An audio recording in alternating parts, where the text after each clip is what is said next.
구약 성경은 기록되어진 내용들을 너무 방대하니까 쪼개는 일들이지만 신약 성경은 대상을 바라보면서 어떤 의도를 가지고 편지를 쓴 거거든요. 그러다 보니까는 이 대상을 향해서 무엇을 말하고 싶은가라고 하는 것이 꼭 서두에 담겨져 있습니다. 그러니까 그 서두만 잘 이해를 해도 그 본문을 이해하는데 너무 중요한 그런 역할이 되어질 겁니다. 자, 먼저 로마서 1장 1절에 있는 말씀입니다. 칭의의 복음으로 양육한다라고 하는 것이요. 복음에 대한 서론의 내용이 담겨져 있어요.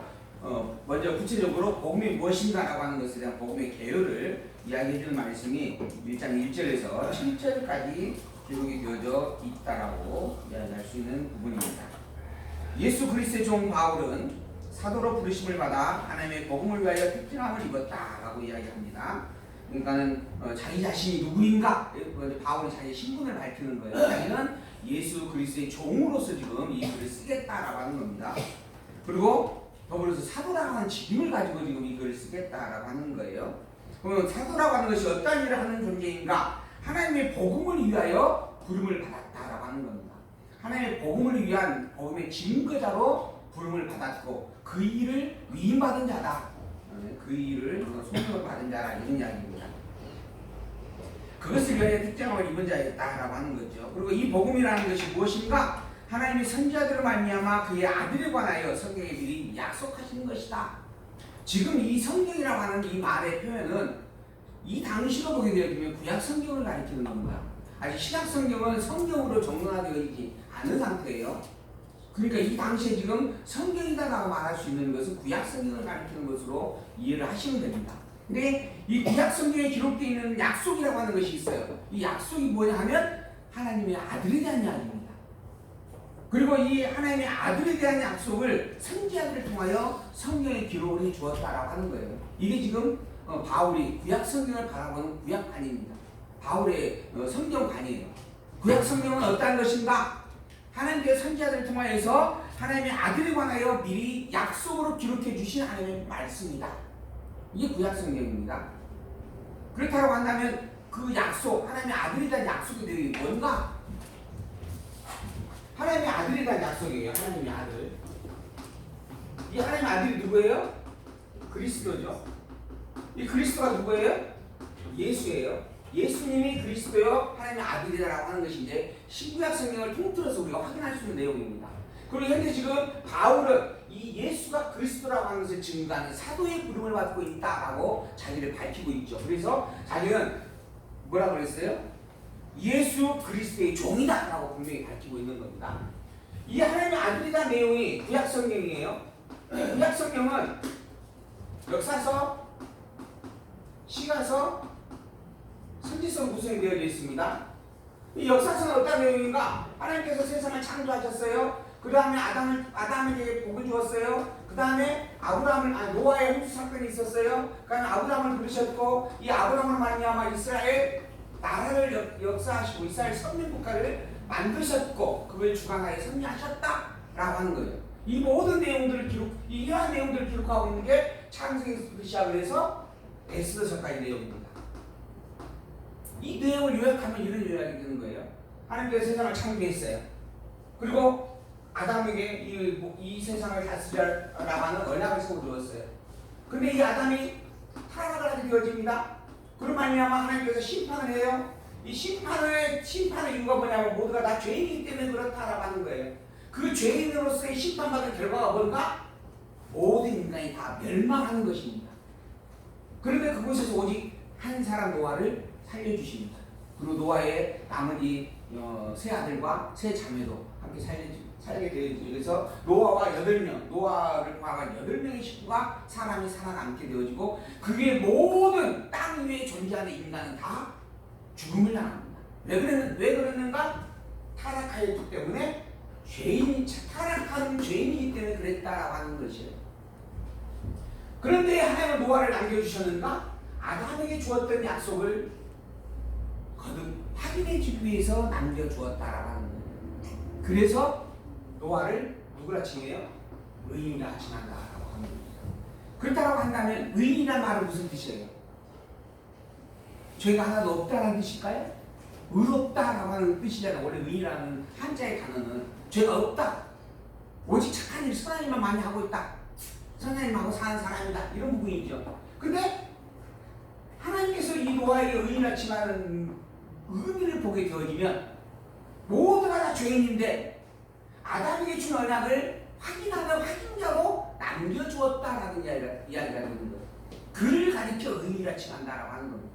그러니까 우리가 가지고 있는 의롭다라고 하는 생각과는 전혀 다른 개념이에요. 성경에서 말하는 의인이란 하나님이 당신의 언약을 선포하고 그것을 보존할 자로 세움받은 자라고 하는 거예요. 곧 근본적으로 말하는 교회요 성도를 가리켜 의인이다 칭하는 겁니다. 근데 우리가 교회이고 성도잖아요. 우리가 교회이고 성도인데 우리가 얼마나 선하고 착하게 살고 있는가? 우리가 사는 삶을 돌이켜볼 때 우리는 정말 죄가 하나도 없다라고 말할 수 있는가? 그렇잖아요. 우리는 사실 죄 덩어리입니다.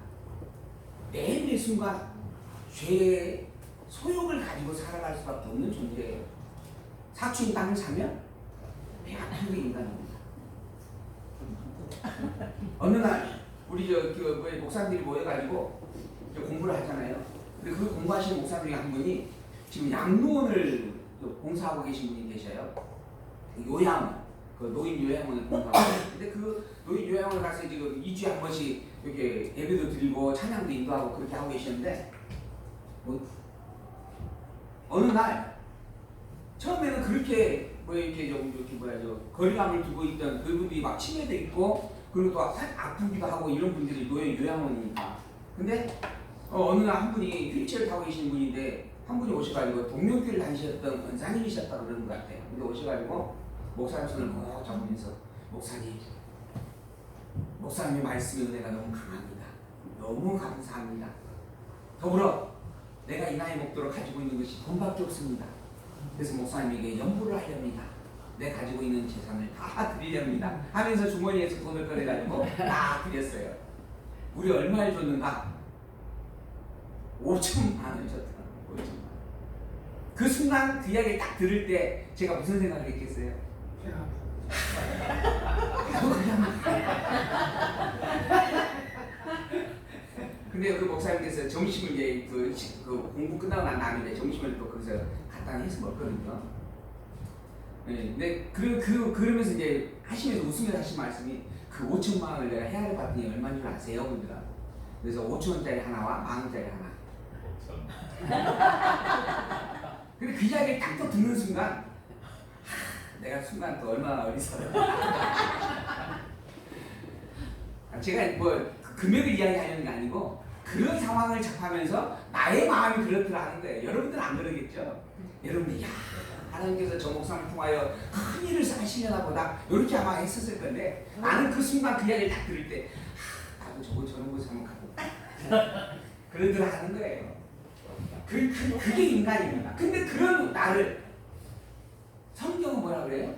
의인이다 라고 이야기하는 거예요. 의인. 내가 죄가 없다라고 하는 말로 사는 게 아닙니다. 나는 천국의 백성이다 라고 하는 말씀으로 주는 이름인 거예요. 근데 우리는 의인이 돼야 됩니다. 그래 죄를 짓지 말아야 됩니다. 이게 참 정말 참 잘못된 일들이 많다라고 하는 거예요.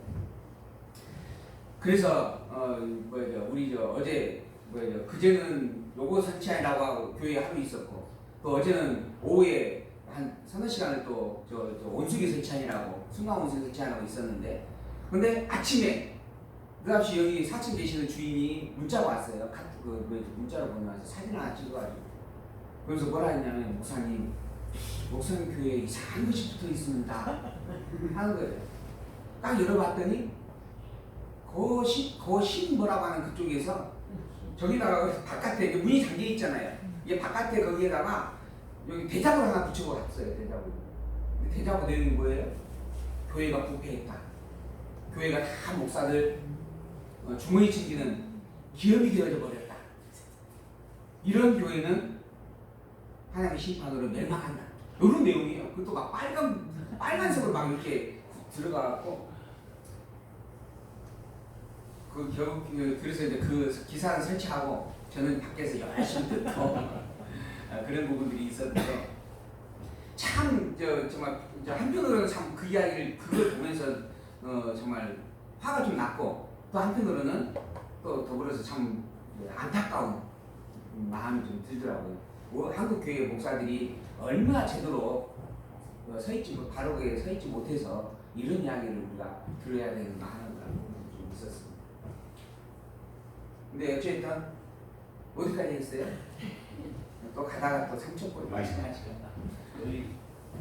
우리는 의인이 아니다라고 하는 거예요. 우리는 선하고 거룩한 그러한 부분으로서 죄를 짓지 않는다라고 하는 의미로 쓰이는 말이 아니다라고 하는 겁니다. 어쨌든 하나님께서 이스라엘 이스라엘 나라를 그렇게 세우셨고 그 나라를 이끌어 가시는 모든 사건들을 정확하게 선지 내용으로 기록을 하고 있습니다. 그게 역사서예요. 그 역사서의 내용의 핵심은 하나님께서 아담에게 언약을 세웠고 하나님께서 노아에게 언약을 세웠고 하나님께서 아브라함에게 언약을 세웠고 그 세워진 언약대로 이 모든 것들을 이루었다라고 하는 내용이다라고 하는 겁니다. 그러므로 말미암아 시가서는 그런 언약과 언약대로 이루시는 능력을 가진 자 전능자이십니다. 그런 모든 것들을 직접 만들어내시는 주권자이십니다. 정말 한 가지도 어그러움없이 모든 것을 그들이 이루어주시는 영원한 분이요 불변의 신실하신 자이십니다. 그런데 그런 분이 어찌하여 나를 이렇게 사랑하십니까? 라고 하는 자비성이나 찬양의 노래가 담겨져 있는 내용들이다. 그리고 선지자서는 선지자들을 통하여서 하나님께서 이후에 있을 일들을 미리 예언으로 보여주고 그리고 예언대로 이루어지도록 선지해가는 사건들을 기록하고 있습니다. 즉 언약하고 언약대로 이루어짐을 보여주고 있는 내용들에 대한 기록이다라고 하는 거예요. 이처럼 역사서, 시가서, 선지서의 모든 내용은 언약하고 언약한 것을 이루는 자 그분이 여호와라고 하는 것을 알려주는 증거의 말씀입니다. 근데 그 여호와임을 알려주는 그 말씀들이 무엇을 통하여 하나님 당신의 아들을 보내겠다라고 하는 약속을 통하여 하나님 당신 여호와임을 증거해주고 있다 하는 거예요. 그걸 지금 사도 바울이 이야기를 하는 겁니다. 구약 성경은 하나님께서 여호와의 하나님께서 당신의 아들을 이 땅에 보내줌으로 말미암아 보내겠다라고 하는 약속을 세우고 약속한 대로 하나밖에 없는 당신의 아들을 내어줍니다. 하나님이시래요. 모든 만물을 만드신 창조주입니다. 인간도 하나님에 의해서 만들어졌어요. 근데 그런 인간에 의해서 당신의 아들이 붙잡혔습니다. 그리고 채찍질을 당합니다. 머리에 가시만 씌워져 놓고 네가 과연 하나님의 아들이냐? 네가 과연 유대의 왕이냐? 라고 하는 비웃음을 당하고 있습니다. 심지어는 뺨을 때리죠. 로마의 군인들이 침을 뱉습니다. 그걸 누가 봐요? 위에서 하나님이 보고 있어요. 근데 그걸 보고 있는 하나님의 심정은 어떻게 했어요? 당장이라도 세상 다 멸망시켜버리지 않겠어요? 저 같으면 그럴 것 같아요. 근데 그러지 않으셔요. 그 모든 것들을 다 참아내시는 거예요. 그리고 또한 그렇게 승리를 하도록 또한 역사하고 계시는 거죠. 왜 그러는가? 그가 내 아들임을 보여주기 위해서 그런 겁니다. 그가 그리스도라고 하는 것을 알려주기 위해서 그런 거예요. 그러므로 내가 전능자이지만 더불어 언약한 것을 언약대로 이루는 영원불변의 유일한 참 진리라고 하는 것을 알려주기 위해서 그런 거다라고 하는 겁니다. 부모와 자식이 밖에 나가서 싸워요. 그러면서 한 대 맞고 들어와요. 그걸 보고 있는 부모 당장에도 나가죠. 어떤 놈이 때렸어? 그러잖아요. 한번 가서 얼굴이나 보자. 누가 내 이 귀한 아들을. 그게 부모의 마음입니다. 그런데 하나님은 그러지 않으셔요. 그 모든 것들을 다 참아내십니다. 무엇 때문에? 당신만이 유일한 참 진리라고 하는 것을 알려주기 위해서 그럽니다. 당신이 내 아들을 보내겠다라고, 그래서 내 아들로 하여금 그렇게 그리스도의 직임을 다 짊어지게 하겠다라고 하는 약속을 변개치 않고 그것까지라도 다 이루는 능력자라고 하는 것, 그것까지라도 다 이루는 신실한 자라고 하는 것을 알게 하려고 그러셨다라고 하는 것. 그리고 그 약속을 따라 이 땅에 오신 그 그리스도가 바로 예수님이셨어요. 예수님이 이 그리스도의 모든 일들을 다 감당하신 분이다라고 하는 겁니다. 그러므로 우리가 믿을 그리스도는 오직 예수님밖에 없습니다. 오직 예수님만이 우리의 유일한 그리스도예요. 예수님 이외의 그리스도는 존재하지 않습니다. 교황이요? 제가 보기에는 몇 명 받을 수 있어요. 이 말씀 가만히 하셔야 돼요. 네, 이게 가만히 하고 있습니다. 아니 잘하고 제가 그렇게 확정되는 게 아니고 일 수도 있습니다. 하나님 자리에 그 누구도 대체할 수가 없습니다. 인간은 이 세상 피조물 자체는 하나님 밑에 하나님으로부터 만들어진 정성물일 뿐이에요. 감히 어찌 하나님을 향하여서 우리가 아버지라 부를 수 있겠습니까? 그런데 우리가 그 아버지라 부르는 특권을 하였어. 왜? 하나님이 여호와이기 때문에 그런 거예요. 하나님이 여호와이기 때문에. 그러므로 여호와 하나님을 알지 못하는 것은 올바른 신앙이 아닙니다. 또한 더불어 예수가 그리스도라고 하는 이 사실을 온전히 인정하지 못하는 것도 올바른 신앙이 아닙니다. 그것은 성경을 통하여서 믿는 신앙이 아닙니다. 곧 기독교 신앙이라 할 수 없는 일입니다. 그럼에도 그들이 기독교라고 하는 이름을 걸머쥐고 있는 것은 양의 탈을 쓴 늑대와 같습니다. 자, 이러한 내용들이 과연 그러한가 그러하지 아니한가, 제 말인가 성경에 있는 말인가, 여러분들이 직접 읽어보시고 확인해 주십사라고 다시 한번 당부를 드립니다. 자, 로마서 1장 1절입니다.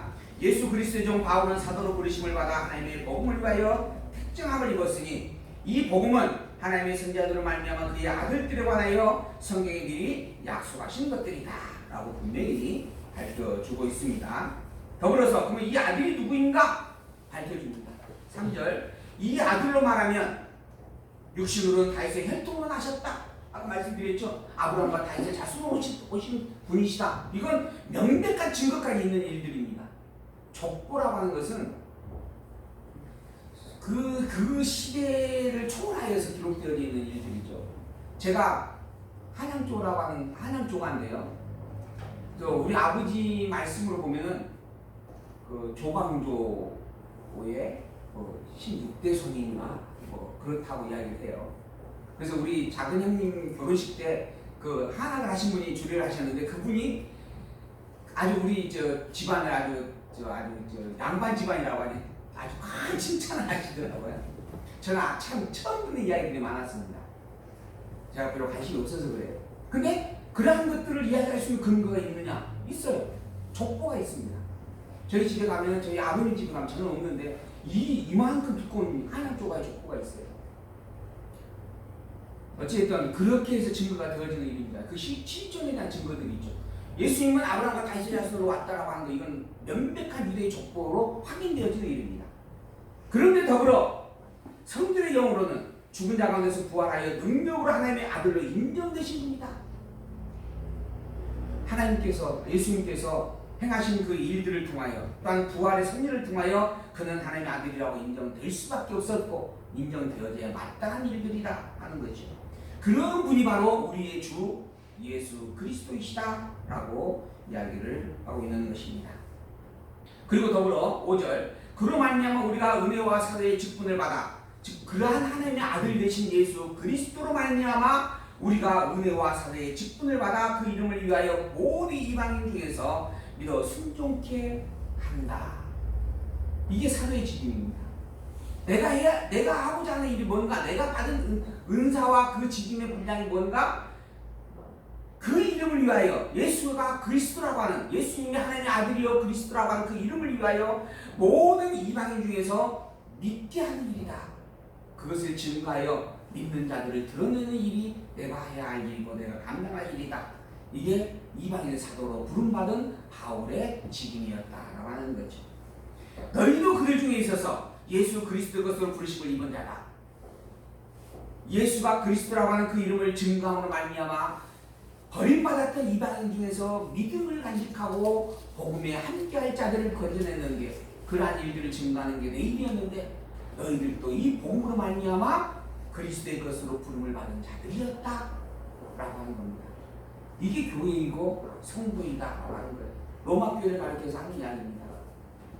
로마 교회는 어떤 존재인가? 예수를 그리스도 믿는 복음의 믿음으로 말미암아 예수 그리스도의 것으로 부르심을 입은 자. 예수 그리스도의 것이에요. 사단의 것이 아닙니다. 더불어 내 것도 아닙니다. 우리는 이미 십자가에 못 박히는 예수 그리스도와 더불어서 나의 것이 나는 못 박혔고, 그리고 예수 그리스도의 사람으로 다시 거듭나 살게 되어졌다라고 하는 것이죠. 내가 그리스도와 함께 십자가에 못 박혔나니 이제는 내가 사는 것이 아니요 내 안에 계신 그리스도가 사시는 것이다. 즉 우리는 그리스도의 것이다. 그리스도의 것을 가리켜 성도라 칭하는 겁니다. 근데 내가 아직 내 것이거나 내가 아직 하나님 그리스도의 것으로 온전히 가 있지 못하면 그건 성도라고 하는 칭함이 내게 어울리지 않는 거죠. 내가 아직 성도의 이름을 감당하기에 부끄러운 상태라고 이야기할 수 있는 부분들이 되는 거죠. 어쨌든 성도란 어떤 부분인가 밝혀주는 말씀입니다. 더불어 로마에 있어서 하나님의 사랑하심을 입고 성도로 부르심을 입은 모든 자에게 하나님 우리 아버지와 주 예수 그리스도로 쫓아서 은혜와 평강이 있기를 기원한다라고 하는 축복의 말씀을 바울이 선언을 해줍니다. 먼저 복음이란 예수가 그리스도라고 하는 이 소식이다. 복된 소식이다. 그리고 이 복음을 가지고 있는 자는 교회의 성도이다. 이 복음을 가지고 있는 너희에게 우리 주 예수 그리스도와 우리 아버지 하나님의 은혜와 평강이 함께하기를 기원한다라고 이야기하는 것이죠. 그리고 난 다음에 이제 이어서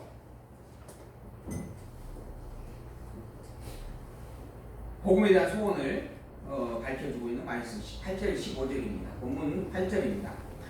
첫째는 내가 예수 그리스도 말미암아 너희 모든 사람을 위하여 내 하나님께 감사한다 라고 이야기합니다. 내가 하나님께 너희들을 바라보면서 하나님께 감사할 일이 있다. 첫 번째로 꼽을 일이 있다라고 하는 거죠. 그것은 뭐냐 하면 너희 믿음이 온 세상에 전파되는 일이다.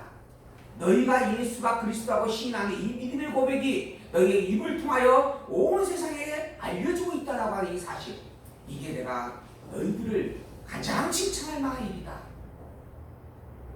그리고 하나님께 참으로 감사할 첫 번째로 꼽을 일이다라고 이야기합니다. 교회가 가장 자랑으로 내세워야 될 일이 뭔가? 예수가 그리스도라고 하는 믿음의 고백입니다. 오직 예수님만이 그리스도입니다라고 하는 증거를 드러내며 사는 것입니다. 이게 교회가 가질 수 있는 또한 가장 아름다운 축복의 고백이고 감사한 일이다라고 하는 거죠. 내가 그의 아들의 복음 안에서 내 심령으로 섬기는 하나님이 나의 증인이 되시거니와 내가 항상 내 기도에 쉬지 않고 너희를 말하며 어떠하든지 이제 하나님의 뜻 안에서 너희에게로 나아갈 좋은 일이 없기를 구한다.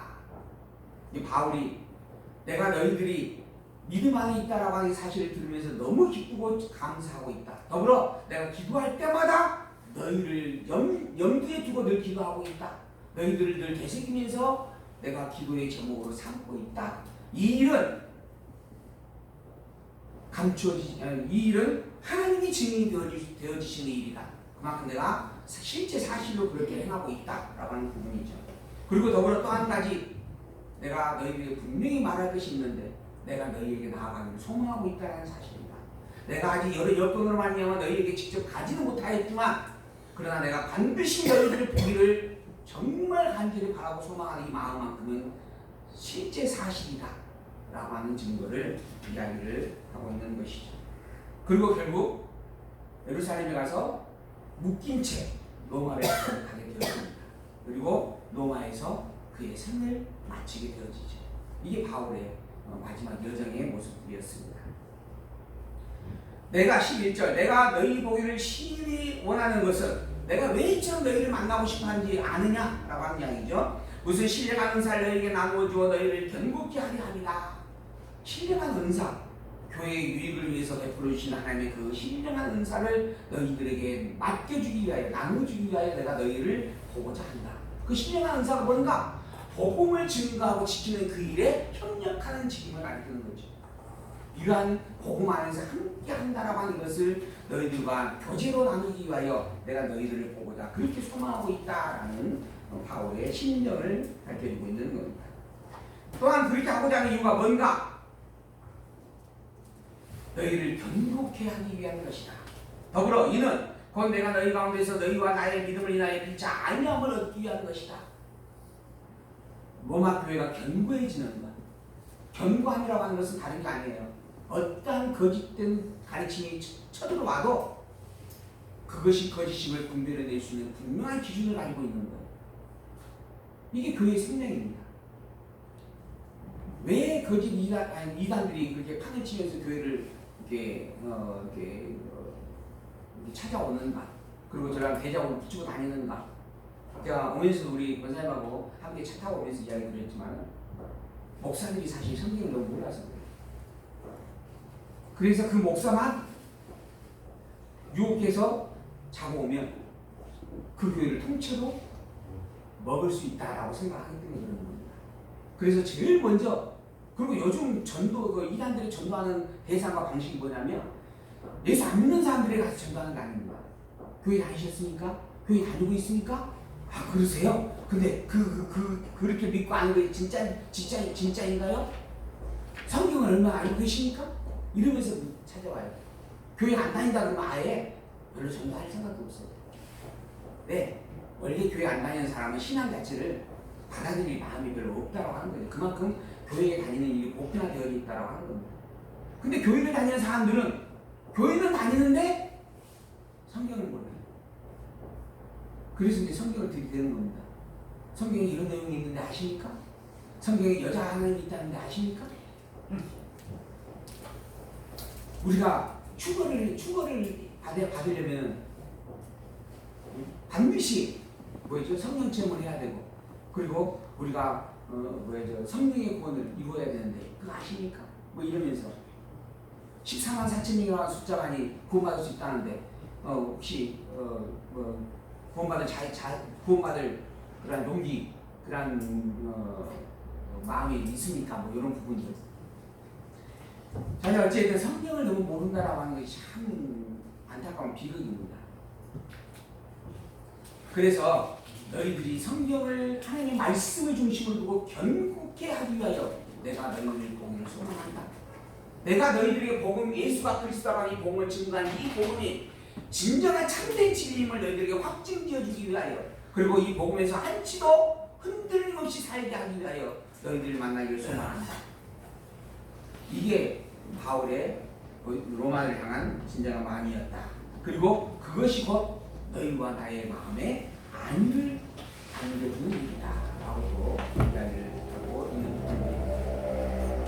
그래서 13절, 형제들아 내가 여러 번 너희에게 가고자 한 것을 너희가 모르기를 원치 아니하노니 이는 너희 중에서도 다른 이방 중에서와 같이 열매를 맺지 아니함이로되 지금까지는 길이 막혔었다. 당신의 안타까운 마음을 표현을 해줍니다. 정말 내가 열심히 몇 번이고 로마에 가기를 소망했었는데 그러지 못했었다라고 하는 그런 부분들이죠. 그러나 로마를 향한 바울의 마음은 오직 한 가지입니다. 복음만이 굳게 서는 마음. 교회가 교회답게 진리에 굳게 세워져 가는 것. 그것이 바울의 기쁨이고 평안이고 행복이 되어졌다라고 하는 것. 그래서 그것을 위하여 함께하기를 소망하였다라고 바울은 분명하게 밝혀주고 있는 부분이죠. 14절에서 15절. 헬라인이나 야만인이나 지혜 있는 자나 어리석은 자에게 다 내가 빚진 자다. 내가 왜 이처럼 인력으로 복음을 증가하는 그 일에 매진하고 있는 줄 아느냐? 나는 헬라인이나 야만이나 지혜 있는 자나 어리석은 자에게 빚진 자이기 때문이다. 바울은 원래 예수를 그리스도를 믿는 자들 잡아 죽이는 그 일의 선봉장이었습니다. 그것 때문에 군대를 이끌고 다메섹으로 갔던 바울이었습니다. 근데 다메섹을 가는 도중에 그 도상에서 예수님을 만나게 되었죠. 그리고 직접 예수님을 본 바울이 내가 알고 있었던 이 신앙이 잘못된 것이었구나라고 하는 것을 깨닫고 그리고 돌아서게 되었던 겁니다. 자기가 지금까지 열심을 다해 행하였던 그 신앙의 삶이 거짓된 신앙이었다라고 하는 것을 확증하고 참된 진리의 기준 속에 굳게 서서 이 진리를 위하여 목숨을 걸기를 다하고자 애쓰는 그러한 바울의 삶을 살게 되어져 갔다라고 하는 겁니다. 그러면서 바울이 이야기합니다. 이러한 자기의 수고와 노력이 내 의지와 내 노력과 공로로 된 게 아니다. 내 자랑을 삼기 위하여 행하는 것도 아니다. 오직 나는 복음의 빚진 자이기 때문에 이 일을 행하는 것이다 라고 하는 거죠. 나는 정말 죽을 수밖에 없는 거짓된 신앙 속에서 오히려 참된 진리를 가지고 있던 자들을 잡아 죽이는 일에 앞장섰던 죄인 중에 괴수. 그러죠? 죄인 중에 괴수인데, 그런데 그런 나에게 하나님께서 생명을 주셨다. 이 빛을 내가 갖기 위하여, 이 빛을 드러내기 위하여 내가 지금 복음을 증거하는 것이다 그러므로 나는 할 수 있는 대로 로마에 있는 너희에게도 이 복음 전하기를 간절히 원한다 하는 겁니다. 그리고 난 다음에 내가 전하고자 하는 복음의 정의를 마지막 다시 한번 결론으로 이야기해 주는 말씀 16절과 17절을 봅니다. 복음이라고 하는 것이 과연 어떠한 것인가? 내가 너희들이 증거해 주기를 소망하는 이 복음이 무엇인가? 라고 하는 거죠. 내가 이 복음을 부끄러워하지 아니한다. 나는 이제 더 이상 부끄러워하지 않는다. 내가 과거에는 이 복음을 믿는 자들을 잡아 죽이는 일에 열심히 했고 이 복음을 부끄러이 여겼었는데 지금은 결단코 어떤 부끄러움도 용납하지 않는다. 오히려 나는 자랑한다 라고 하는 거죠. 왜 그러는가? 이 복음이 참이기 때문에 그런 겁니다. 과거에 내가 알았던 것이 거짓임을 밝혀냈고 그리고 참된 복음을 확증했기 때문에 당당하게 부끄러워하지 않는다라고 하는 거죠. 더불어 이 복음은 모든 믿는 자에게 구원을 주신 하나님의 능력이기 때문입니다. 모든 믿는 자에게 구원을 이루시는 하나님의 능력. 여기에 모든 믿는 자예요. 모든이라고 하는 말만 떼어놓고 하면 이 세상의 모든 사람이 다 구원받을 수 있다라고 하는 말로 갑니다. 그런데 반드시 뒤에 또 하나 붙어 있어요. 믿는 자예요. 믿는 자. 믿는 자 모두예요. 그러므로 바꿔 말하면 믿지 않는 자는 이 모두에 포함되지 않는 일입니다. 그래서 만인 구원이다라고 하는 부분의 주장은 또한 성경에 어긋나지는 일일 수밖에 없습니다. 만인 구원은 인간의 의지와 노력을 강조하기 위한 교리적 차원의 접근이었다라고 하는 것도 우리가 분명히 고려해 볼 수 있을 일입니다. 이 복음은 모든 믿는 자에게 구원을 주신 하나님의 능력이다. 첫째는 유대인에게, 또한 헬라인에게다. 바울이 증거하는 이 복음, 예수는 그리스도라고 하는 말입니다. 예수님이 정말 틀림없는 그리스도이셨다라고 하는 증거의 말씀입니다. 그리고 예수를 그리스도의 땅에 원하신 그 하나님이 여호와였다라고 하는 것을 밝혀주는 내용이 복음입니다. 우리가 다른 사람들에게 복음을 전하는 것 어려운 일이 아닙니다. 단 한마디로 표현하면 당신은 예수님이 그리스도라고 하는 것을 믿으십니까? 안 믿으십니까? 예수님은 그리스도가 틀림없답니다 라고 말하면 그게 복음을 증거하는 일입니다. 그리고 그보다 더한 복음이 없습니다. 오직 그게 복음의 핵심이고 복음의 전부이기 때문에 그런 것이죠. 이 복음은 참된 진리입니다. 그러므로 사실 부끄러워할 필요가 없습니다. 내가 예수를 그리스도라고 믿는 신앙의 고백을 드러내는 일은 사람의 눈치를 보면서 행할 부끄러운 일이 아닙니다. 근데 예수가 그리스도임을 증거하는 일의 표현들이 우리의 일상 속에서 적용하는 일들도 보게 되어지면 우리가 식사할 때 기도하는 것들, 우리가 무슨 일을 행할 때 또한 기도로서 묵상하고 함께하는 것들, 이런 부분들이 하나의 실체적인 예시가 되어질 수 있죠. 근데 혹여 그러한 일들을 형태에 따라서 또는 어떤 나의 망각적인 생각에 따라